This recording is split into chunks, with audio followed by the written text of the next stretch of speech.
జనతా వారధికి విశేష స్పందన. ఈ డంపింగ్ యార్డ్ మాకొద్దంటున్న దుమ్మలపేట గ్రామస్తులు. కాళేశ్వరంలో కన్నుల పండుగ తెప్పోత్సవం. ఇక ఐపీఎల్లో ఇంటి దారి పట్టిన చెన్నై. ఇలాంటి న్యూస్ అని 30 సెకండ్స్ ఫుల్ న్యూస్ లో చూద్దాం. బీజేపీ ఆధ్వర్యంలో జనతా వారధి పేరుతో మీ సమస్య మా బాధ్యతకు విశేష స్పందన వస్తుందన్నారు ఏపీ బీజేపీ అధ్యక్షుడు మాధవ్. ప్రతి శుక్రవారం నిర్వహించిన సమస్యలను సోమవారం ఆయా జిల్లాలకు చెందిన అధికారులతో సమీక్షించి పరిష్కరిస్తున్నామన్నారు. ప్రజలకు ప్రభుత్వం అధికార వ్యవస్థ మధ్య వారధిగా నిలవడమే జనతా వారధి కార్యక్రమం ప్రధాన ఉద్దేశమన్నారు. ఇప్పటి వరకు రాష్ట్ర వ్యాప్తంగా మొత్తం 3248 అర్జీలు స్వీకరించామని, 2180 సమస్యలు పరిష్కారం అయ్యాయని తెలిపారు. ప్రభుత్వ సేవలను ప్రజలకు మరింత చేరువ చేయడం ద్వారా ప్రజలకు ప్రభుత్వానికి మధ్య సమన్వయ వారధిగా నిలిచామని మాధవ్ తెలిపారు.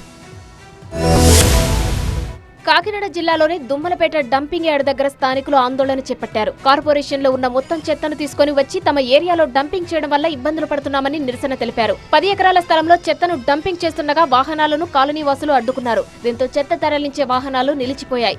వైసీపీ, టీడీపీ స్థానిక నేతలు వర్గాలుగా విడిపోయి డంపింగ్ యార్డుకు అనుకూలంగా వ్యతిరేకంగా నిరసనలు తెలిపారు. గాలి బాగా వీచే సమయంలో విపరీతంగా చెత్త వాసన వస్తుందని స్థానికులు చెబుతున్నారు.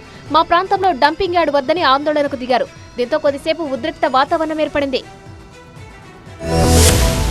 కాళేశ్వరం సరస్వతి నది అంత్య పుష్కరాల సందర్భంగా త్రివేణి సంగమంలో ముక్తీశ్వర శుభానంద తెప్పోత్సవాన్ని అంగరంగ వైభవంగా నిర్వహించారు. విద్యుత్ దీపాలతో అలంకరించిన తెప్పపై స్వామివారి ఉత్సవ విగ్రహాలను ప్రతిష్ఠించి వేద మంత్రోచ్చారణాల మధ్య ప్రత్యేక పూజలు చేశారు. భక్తులు భారీ సంఖ్యలో పాల్గొని హారతులు సమర్పించి ఆధ్యాత్మిక ఆనందాన్ని పొందారు. అంతకుముందు త్రివేణి సంగమం దగ్గర కాశీ పండితులచే సరస్వతి నవరత్నమాల హారతులు ఘనంగా నిర్వహించారు. 12 రోజుల పాటు కొనసాగనున్న ఈ వేడుకలను తెలంగాణ గవర్నర్ శివప్రతాప్ శుక్లా దంపతులు, శంకర విజయేంద్ర సరస్వతి, మంత్రి దుద్దిళ్ల శ్రీధర్ బాబు తదితరులు వీక్షించారు.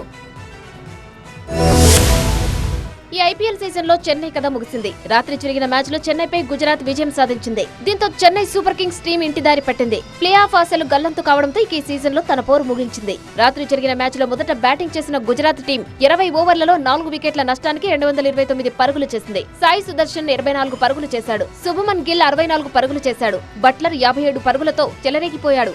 వీరి దూకుడుతో గుజరాత్ టీం భారీ పరుగులు చేసింది. భారీ లక్ష్యాన్ని చెన్నై సూపర్ కింగ్స్ ముందుంచింది. అయితే 230 పరుగుల లక్ష్యంతో బరిలోకి దిగిన చెన్నై టీం కేవలం 140 పరుగులకే ఆలౌట్ అయింది.